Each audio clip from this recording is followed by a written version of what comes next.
guys, and welcome to this video.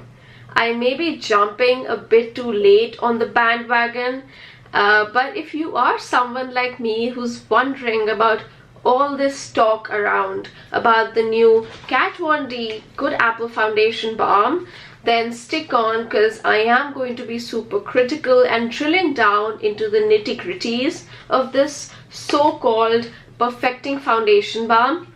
Now, I have recently decided to check this out only because I haven't really seen too many videos made of this foundation balm used on almost a medium olive skin tone. I was really looking for something which would use the shade number medium 51 because I really want to see how it really looks. And the thing about olive skin tone is that a lot of marks can really be seen through, and I don't necessarily find the best foundation ever for this for my skin tone, but I think this could be one of those reasons why I may have bought this, because I've heard so much more about it, and hopefully this would work, but we will get to know pretty soon. But before I jump in, if you are new to my channel, welcome to Tashian family of love, laughter and beauty, and don't forget to hit that subscribe button and also that tiny notification bell to never miss a video. So I bought this for almost $50, which is a big deal, at least for 10 grams of the product. But let's just keep that aside for now so we can really make a fair judgment of the product. Now, looking into the ingredients here, it is a vegan formula. It has apple extract, and I guess that's where the name comes from. It has sodium hyaluronate to really help and nourish and hydrate the skin. It says it's supposed to be lightweight and have a full coverage, yet give it almost a natural finish for a skin-like feel. The packaging is really recyclable, so we do not have a mirror here. There's no metal in this product or the packaging, but it does feel like a very cheap plastic-like feel.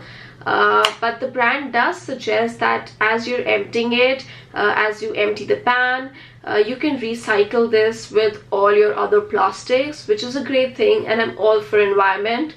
So hopefully that will work for us. Now here is the shade. Now as you can see, I haven't really opened it up just yet, as I really wanted to try it on camera. And the shade that I got, like I was mentioning previously, was probably my closest match in Sephora, and it's the shade number 51 or medium. So all you olive skin tone folks, take a note of that.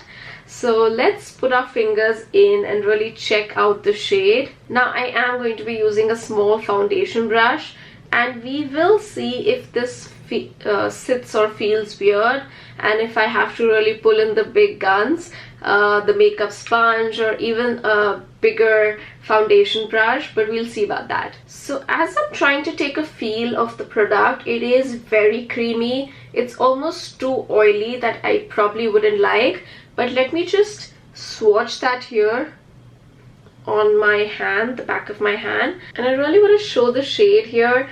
I hope the camera can really catch it, but this is the shade medium 51, and the product does feel very creamy, very balmy, and I would be a little scared to use a little too much because it does seem to be very opaque as well. Now let's do a skin test to really see if the shade is a very good match or just a so-so for olive skin tone.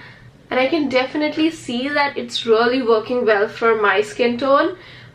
So I'd love to really jump into it and try it all around my face. So let's get into it. Okay, so I am sure you can start to see the foundation is really sitting well. And it is probably the perfect shade for me. But because I'm more tanned on my forehead, I will have to bronze that out to really match the big forehead that I have. So I'm going to finish that up and be back. And I'm back. So as I was finishing off my face, I did realize that the foundation was really making me look a bit too oily, but that's something that I would expect from a foundation this creamy and balmy, and as I was showing in my initial swatch. So really, to keep that at bay, I did not use a cream blush or bronzer, but all things powder, as I do know that I will have to really powder this down in a few hours maybe as it fares throughout the day.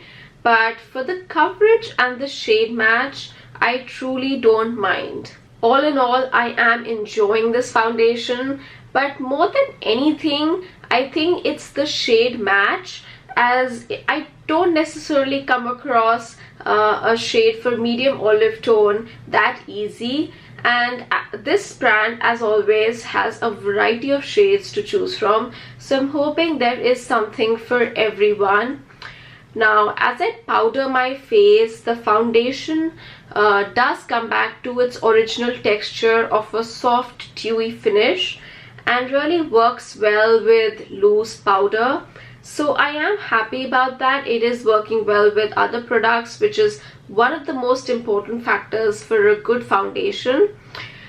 But I think that is all for this video and the 5-minute review of the KatVonD Good Apple Foundation. If you like this review, don't forget to smash that big like button and also subscribe to my channel if you haven't already. I will see you in my next video, but until then, you take care, love yourself, and keep on glowing. Bye.